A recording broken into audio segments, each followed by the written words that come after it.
बहुत समय पहले अरब के सुनहरे और अनंत विस्तार वाले रेगिस्तान के बीचों बीच एक ऐसी सल्तनत बसी थी जिसे लोग अल जहीर के नाम से जानते थे।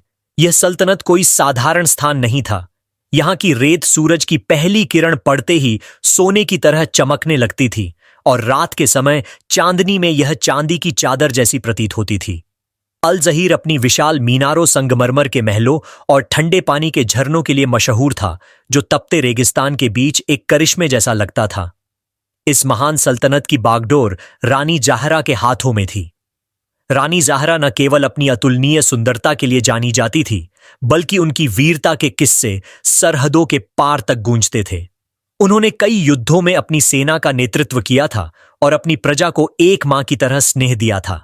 लेकिन रानी के जीवन का सबसे अनमोल रत्न उनका बेटा था, राजकुमार आर्यन।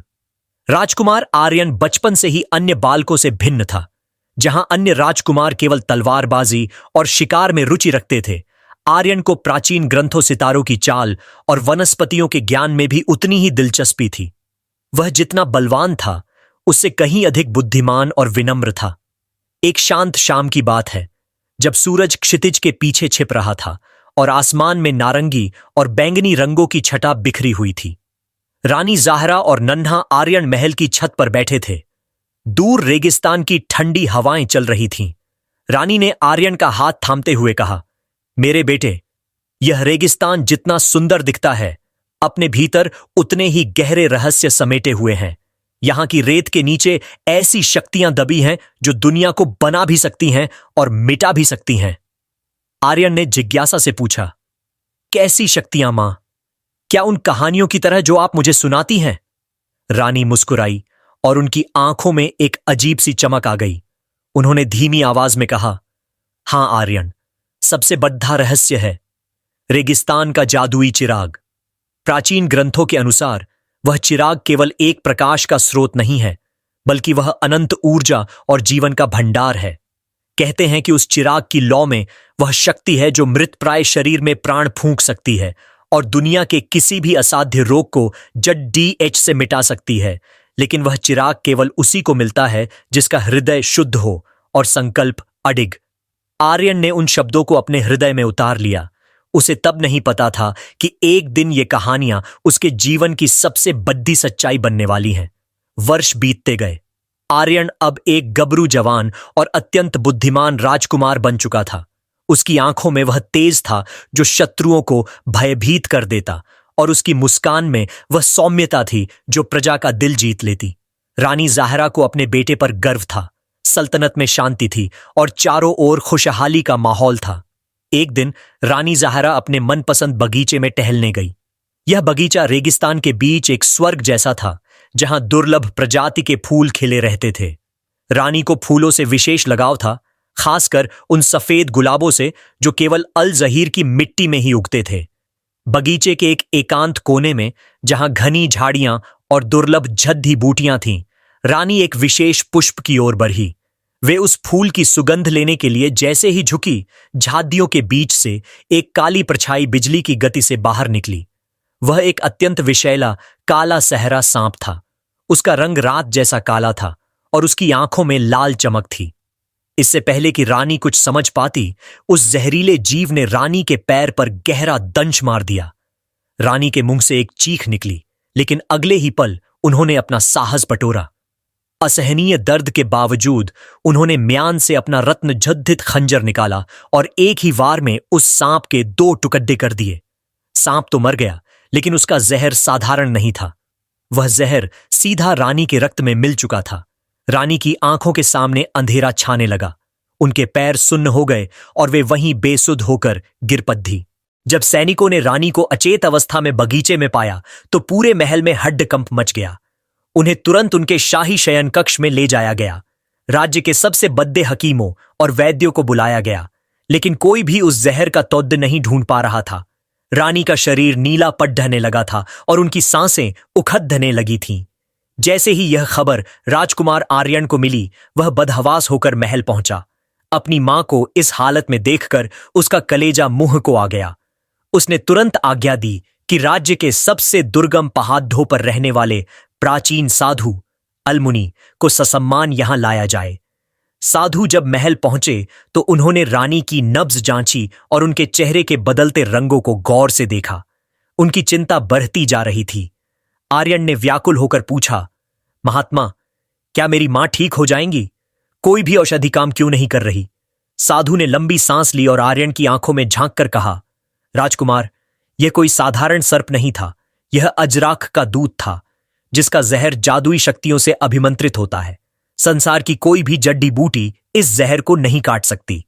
आर्यन के पैरों तले जमीन खिसक गई। तो क्या कोई उपाय नहीं है?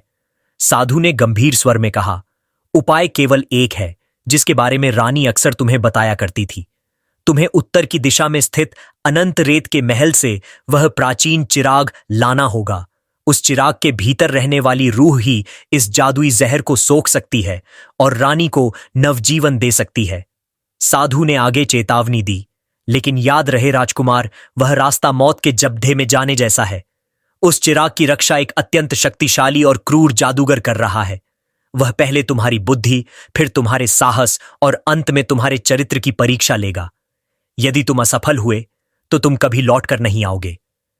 आर्यन ने अपनी मां के मुरझाए हुए चेहरे को देखा और फिर अपनी तलवार की मूठ पर हाथ रखा।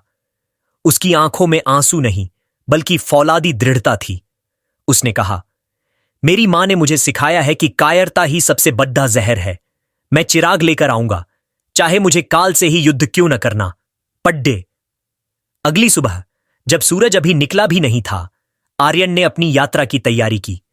उसने बहुत कम सामान लिया, थोड़ा सा पानी, कुछ सूखे खजूर और अपनी मां का दिया हुआ एक रक्षा कवच। उसने अपने सबसे वफादार और फुर्तीले ऊंट शहजाद को तैयार किया। शहजाद केवल एक जानवर नहीं, बल्कि आर्यन का बचपन का साथी था। महल के द्वार पर खड़िद्दा होकर आर्यन ने एक आखिरी बार पीछे मुद्दा कर देखा। उसकी सल्तनत, उसके लोग और उसकी मरती हुई मां सब उसकी सफलता पर टिके थे। बिना किसी विदाई समारोह के राजकुमार आर्यन अकेले ही उत्तर की उन खतरनाक वादियों की ओर निकल पड़ा, जहां मौत का साया हर कदम पर उसका इंतजार कर रहा था। रेगिस्तान की तपती धूप और उड्डाती धूल के बीच एक छोटा सा बिंदु उत्तर की ओर बढ़ रहा था। यह एक महान यात्रा का प्रारंभ था। अल जहीर की सीमाएं अब पीछे छूट चुकी थीं। राजकुमार आर्यन और उसका वफादार ऊंट शहजाद अब उस क्षेत्र में प्रवेश कर चुके थे जिसे खामोश रेत कहा जाता था। यहां की हवा में एक अजीब सी भारीपन थी और दूर दूर तक जीवन का कोई नामो निशान नहीं था। दिन में सूरज आग उगलता था, जिससे रेत भट्टी की तरह तपने लगती थी, और रात इतनी ठंडी होती थी कि हड्डियां तक कांप जाएं। तीसरे दिन की दोपहर को अचानक क्षितिज पर एक काली दीवार जैसी आकृति उभरने लगी। आर्यन ने समझ लिया कि यह कोई साधारण बादल नहीं, बल्कि मौत का बवंडर है। आसमान काला पडीडीएच गया और हवा की गति इतनी तेज हो गई कि ऊंट का खड्डा रहना भी मुश्किल हो गया। आर्यन ने शहजाद को रेत पर बैठने का इशारा किया और खुद उसके पीछे छिपकर अपनी चादर से चेहरा ढंक लिया। घंटों तक रेत की आंधी चलती रही। जब तूफान शांत हुआ तो आर्यन ने पाया कि वह रेत के एक ऊंचे टीले के नीचे दब चुका था। उसने बड़ी मशक्कत से खुद को बाहर निकाला, लेकिन उसका आधा खाना और पानी रेत में कहीं खो चुका था। भूख और प्यास से लड़ते हुए वह आगे बढ़ ही रहा था कि रात के साए में उसे कई चमकती हुई आंखें दिखाई दीं। ये रेगिस्तानी लकड़बग्घे थे, जो सामान्य से कहीं अधिक बड़े और खूंखार थे। उनके मुंह से लार टपक रही थी और वे जादुई शक्तियों से प्रभावित लग रहे थे। आर्यन ने अपनी तलवार निकाली। जैसे ही पहला लकड़बग्घा उस पर झपटा, आर्यन ने फुर्ती से उसे हवा में ही काट दिया। एक के बाद एक कई जीवों ने हमला किया, लेकिन आर्यन की बुद्धिमत्ता और युद्ध कौशल के आगे वे टिक नहीं पाए। उसने आग जलाई, जिससे वे जीव पीछे हट गए। उस रात आर्यन सोया नहीं। उसकी आंखों के सामने उसकी मां का नीला पड्डडिचता चेहरा बार बार आ रहा था, जो उसे थकने की अनुमति नहीं दे रहा था। 7 दिनों की अत्यंत कठिन यात्रा के बाद जब आर्यन के पास पानी की आखिरी बूंद भी खत्म हो गई थी, उसे उत्तर की पहाड़ियों के बीच एक दृश्य दिखाई दिया जिसने उसकी थकान मिटा दी। पहाड़ों की एक गुफा के पीछे से निकलता हुआ एक विशाल स्वर्ण महल। वह महल वास्तुकला का एक अजूबा था। उसकी दीवारें नीलम और पन्ने से जड़ी थीं और उसकी मीनारें बादलों को चूम रही थीं। महल के चारों ओर एक पारदर्शी ढाल जैसी चमक थी। जैसे ही आर्यन महल के द्वार के पास पहुंचा, शहजाद अचानक रुक गया। वह आगे बढ़ने से डर रहा था। आर्यन ने शहजाद को वहीं एक सूखे पेड़ से बांधा, उसे थपथपाया और कहा, दोस्त, अगर मैं वापस ना आऊं तो तुम अल जहीर लौट जाना। जैसे ही आर्यन ने महल के विशाल दरवाजों को छुआ, वे अपने आप भारी गूंज के साथ खुल गए। भीतर का दृश्य और भी विस्मयकारी था। फर्श इतना चमकदार था कि उसमें आर्यन अपना चेहरा देख सकता था। चारों ओर सन्नाटा था, लेकिन उसे महसूस हो रहा था कि कोई उसे देख रहा है। आर्यन जैसे ही मुख्य हॉल के मध्य में पहुंचा, अचानक एक ठंडी हवा चली और महल के सारे दरवाजे बंद हो गए। अचानक रोशनी गायब हो गई और पूरा महल एक डरावने खंडहर में बदल गया। दीवारें गिरने लगीं और खून जैसी लाल तरल पदार्थ छतों से टपकने लगा। अचानक उसे अपनी मां की चीख सुनाई दी, आर्यन, मुझे बचाओ! देखो, उन्होंने मुझे कहां डाल दिया है। आर्यन उस दिशा में भागा। उसने देखा कि सामने एक अंधेरी कोठरी में उसकी मां जंजीरों से बंधी है और वही काला सांप दोबारा उनके शरीर पर रेग रहा है। मां का शरीर सड़ रहा था और वे दर्द से तड़प रही थीं। मां! आर्यन चिल्लाया और अपनी तलवार से जंजीरें काटने के लिए आगे बढ़ा, लेकिन तभी उसे साधु की बात याद आई। जादूगर तुम्हारी परीक्षा लेगा। उसने अपनी आंखें बंद की और ठंडे दिमाग से सोचा। उसकी मां अल जहीर के शयन कक्ष में वैद्यों की देखरेख में थी। यह केवल एक भ्रम था। उसने अपनी तलवार म्यान में डाली और ऊंचे स्वर में कहा, यह सत्य नहीं है, यह केवल एक छाया है। मेरा डर मुझे मेरी मंजिल से नहीं डिगा सकता। जैसे ही उसने यह शब्द कहे, उसकी मां का वह डरावना रूप धुएं में बदल गया। महल की दीवारें वापस सोने की हो गईं और रोशनी लौट आई। वह कोठरी गायब हो गई और उसके सामने एक गलियारा खुल गया। आर्यन आगे बढ़ा। वह एक ऐसे कमरे में पहुंचा जहां सोने के सिक्कों, हीरो और जवाहरात के पहाड़ लगे थे। वहां की चमक इतनी तेज थी कि आंखें चौधिया जाएं। एक आवाज गूंजी, राजकुमार आर्यन, क्यों अपनी जान जोखिम में डालते हो? यह सारा खजाना ले लो। इससे तुम 10 नई सल्तनत खड़ी कर सकते हो। तुम्हारी मां तो वैसे भी मरने वाली है। इस धन से तुम दुनिया के सबसे शक्तिशाली राजा बन जाओगे। आर्यन के कदम एक पल के लिए रुके। उसने देखा कि वहां अल जहीर की पूरी संपत्ति से भी करोड़ों गुना ज्यादा धन था। लेकिन उसने अपने हृदय पर हाथ रखा। उसने उन रत्नों की ओर देखा और मुस्कुराते हुए कहा, जिस धन की नींव मेरी मां के जीवन के बलिदान पर रखी हो, वह धन मेरे लिए मिट्टी के समान है। मुझे यह कचरा नहीं चाहिए, मुझे वह चिराग चाहिए। अचानक खजाने के ढेर आग की लपटों में बदल गए। कमरे का दूसरा सिरा खुला और वहां एक ऊंचे स्तंभ पर एक पुराना, धूल से भरा मिट्टी का चिराग रखा था। आर्यन धीरे धीरे उस स्तंभ की ओर बढ़ा। उसके हृदय की धड़कनें तेज हो रही थीं। क्या यही वह जादुई चिराग है जिसकी कहानियां उसने बचपन से सुनी थीं? जैसे ही उसने अपना हाथ बढ़ाकर चिराग को छुआ, महल की छत से एक भयानक हंसी गूंजी। एक काला धुआं नीचे उतरा और एक लंबे कद के जादूगर के रूप में बदल गया। जादूगर का चेहरा ढका हुआ था और उसके हाथ में एक जादुई छड़ी थी। बहुत कम लोग यहां तक पहुंच पाते हैं राजकुमार, जादूगर ने गड़गड़ाती आवाज में कहा। लेकिन चिराग उठाना और उसे यहां से ले जाना दो अलग बातें हैं। क्या तुम मरने के लिए तैयार हो? आर्यन ने चिराग को मजबूती से पकड़ा। मैं मरने के लिए नहीं, अपनी मां को बचाने के लिए आया हूं। जादूगर ने अपनी छड़ी घुमाई और कमरे के चारों ओर आग का एक घेरा बन गया। तुमने डर और लालच को जीत लिया, लेकिन क्या तुम एक रक्षक के क्रोध का सामना कर सकते हो? आर्यन समझ गया कि यह उसकी अंतिम और सबसे कठिन परीक्षा थी। उसने चिराग को अपने अंगरखे में सुरक्षित किया और अपनी तलवार निकाल ली। जादूगर की आंखें बिजली की तरह चमक रही थीं। महल की शांति अब एक महायुद्ध के शोर में बदलने वाली थी। महल का वह कमरा अब एक युद्ध के मैदान में तब्दील हो चुका था। जादूगर के चारों ओर काली ऊर्जा का एक चक्र घूम रहा था, जो हवा में बिजली की कड़क पैदा कर रहा था। राजकुमार आर्यन ने चिराग को अपने सीने से लगा रखा था और उसकी दूसरी हथेली अपनी तलवार की मूठ पर कस गई थी। जादूगर ने अपनी छड़ी हवा में लहराई और फर्श से पत्थर के विशाल हाथ निकलकर आर्यन को दबोचने के लिए बढ़े। आर्यन ने अपनी फुर्ती का परिचय देते हुए एक ऊंची छलांग लगाई और उन पत्थरीले हाथों के टुकड़े टुकड़े कर दिए। तुम एक नश्वर इंसान होकर इस दिव्य चिराग की लालसा कर रहे हो।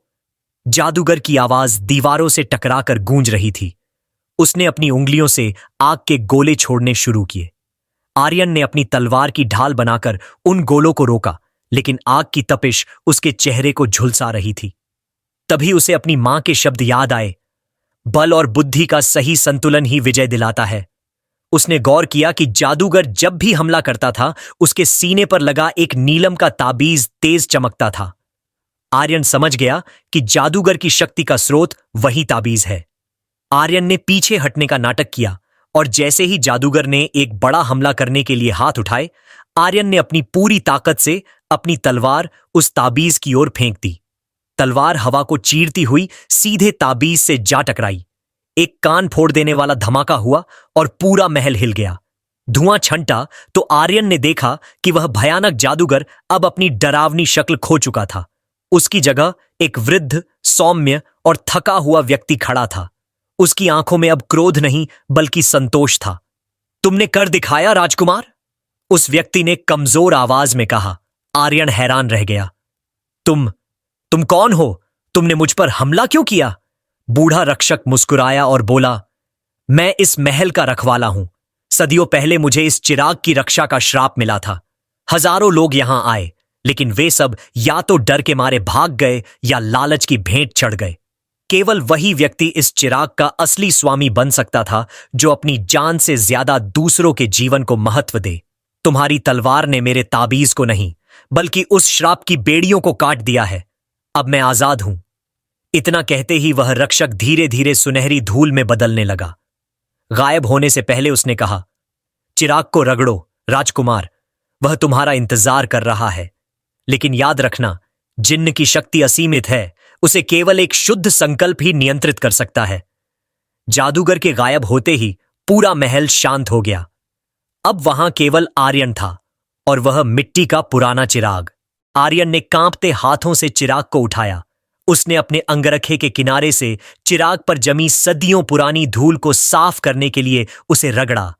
अचानक चिराग के मुंह से गाढ़ा नीला धुआं निकलने लगा। वह धुआं इतना ज्यादा था कि कुछ ही पलों में पूरा कमरा नीली रोशनी से भर गया। धुएं के भीतर से एक विशाल आकृति उभरने लगी। वह आकृति धीरे धीरे एक शरीर का रूप लेने लगी। जब धुआं पूरी तरह छंटा तो आर्यन के सामने एक विशालकाय जीव खड़ा था। उसका पूरा शरीर गहरे नीले रंग का था। उसकी भुजाएं लोहे के खंभों जैसी मजबूत थीं। उसने सुनहरे बॉर्डर वाला सफेद कुर्ता और एक रेशमी धोती पहनी हुई थी। उसके कान में एक बड़ी सोने की बाली थी और वह जमीन को छूने के बजाय हवा में शान से तैर रहा था। उसकी आंखें आग की तरह जल रही थीं, लेकिन उनमें एक दास जैसी विनम्रता थी। उसने अपने दोनों हाथ जोड़कर एक गहरी गूंजती हुई आवाज में कहा, हुक्म मेरे आका, मैं इस चिराग का गुलाम आपकी सेवा में हाजिर हूं। आपने मुझे सदियों की कैद से आजाद किया है। आपकी हर जायज इच्छा मेरा कानून है। आर्यन एक पल के लिए हक्का बक्का रह गया। उसने कहानियों में जिन्न के बारे में सुना था, लेकिन अपनी आंखों के सामने उसे देखना किसी सपने जैसा था। जिन्न ने मुस्कुराते हुए कहा, डरो मत मालिक, मैं आपकी आंखों में साहस देख सकता हूं। बताइए, आपको क्या चाहिए? सोना, साम्राज्य या अमृता? आर्यन की आंखों में आंसू भर आए। उसने कहा, मुझे इनमें से कुछ नहीं चाहिए। मेरी मां रानी ज़ाहरा अल ज़हीर के बगीचे में एक विषैले सांप का शिकार हो गई है। वह मौत के करीब है। क्या तुम उन्हें बचा सकते हो? मैं आपकी मां को बचा लूंगा राजकुमार, लेकिन मेरी एक शर्त है। अगर आप उसे पूरा करेंगे तो ही मैं अपना अमृता जल ला पाऊंगा। क्या है जिन्न की शर्तें जिसको पूरा कर पाएगा आर्यन? कहानी को आगे जानने के लिए कमेंट करें नेक्स्ट पार्ट, और कहानी अच्छी लगी हो तो हमारे चैनल को सब्सक्राइब करें।